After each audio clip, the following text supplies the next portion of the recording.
What's up, guys? It's Kyle again with DTOM Knives and Gear, and today we are going to be doing the review slash overview of this beautiful beast. This is the Rick Hinderer XM-24 Vintage Series.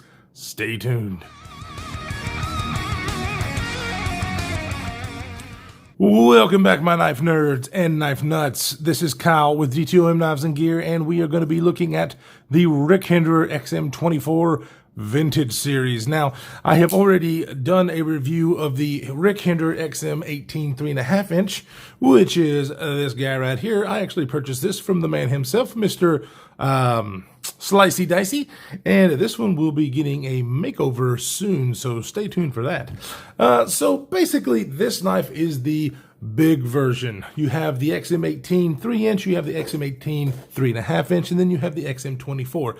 This one just happens to be the Vintage Series. Now, the difference between the Vintage Series and the regular XM-24 is that they come with G10 scales and a titanium frame lock, M390 S20V, you know, it's just depending on where you buy it. This one is wearing smooth walnut show side scale with 01 tool steel.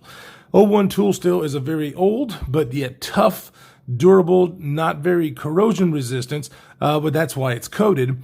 But the reason that it is like this is because Rick Hinderer designed these knives and wanted to use as a commemorative, I guess, show to the old days where, you know, the rifles and tools and stuff that were used in like World War I, you know, with the walnut wood stocks, the 01 tool steel that was done on some of the knives and firearms. I mean, it's just a wonderful, wonderful collaboration of materials that just kind of pays tribute to that time, and I'm so glad that he did, because this is absolutely stunning. As you can see, it also has this, they kind of call it a green bronze look, and that's a pretty good representation of the way this back scale looks. I love the way it looks, and as you can see, it does have bronze hardware, except for the standoffs and screws right here. I'm really not sure what the hell's going on there. Like, wow, those are not bronze.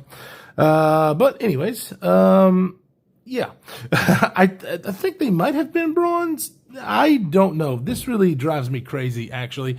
But I can definitely get that fixed. But yeah, that just drives me nuts because all the other, you know, hardware is just so beautifully bronze. I love that color.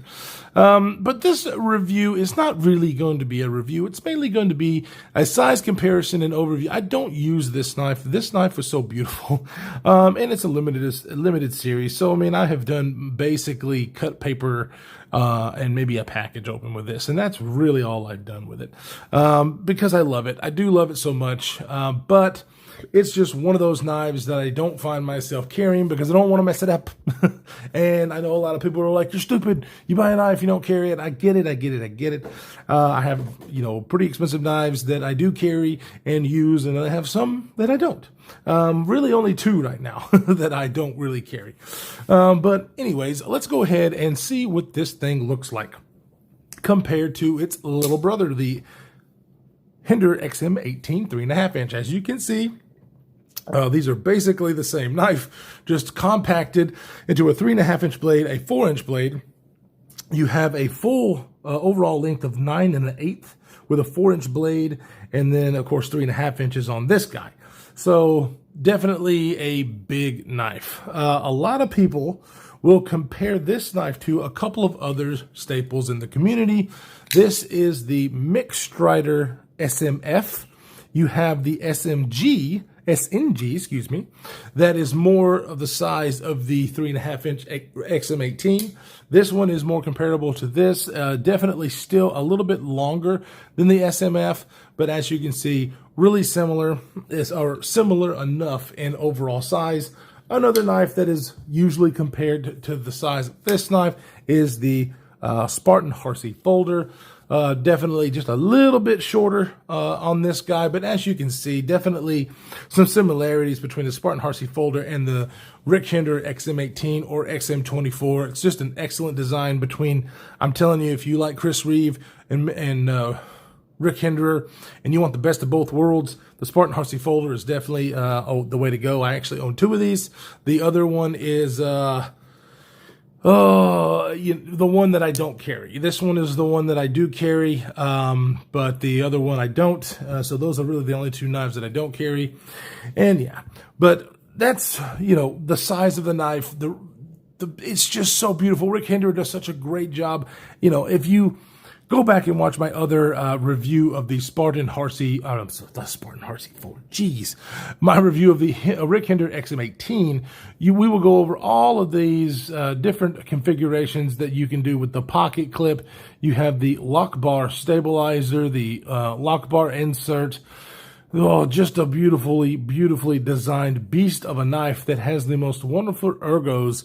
I'm telling you, this one and the Strider SMF are basically my cup of tea when it comes to ergos. Main reason is because of the forward finger troll. I just love a forward finger troll. It makes me happy. And that's what, just makes a knife melt in my hand whenever it has these particular kind of ergos to where I can just get behind this thing and do some work. So these two knives definitely similar in size. However, this one's running on washers. This one's running on bearings. This one is a Gen 6. One of the great things about the Gen 6 Rick Hinderer designs is that it is running on the tri-way pivot system. The tri-way pivot system allows you to have phosphor bronze washers, nylon washers, or bearings, which is what this one has. It ships with bearings already installed, which makes for just an amazing, a controlled fall shut action is what I like to call it. Oh, the detent on it is dialed in so freaking well. It is one of those that I like to do the push button to get it on out there, but you can do the light switch, you can do the push button.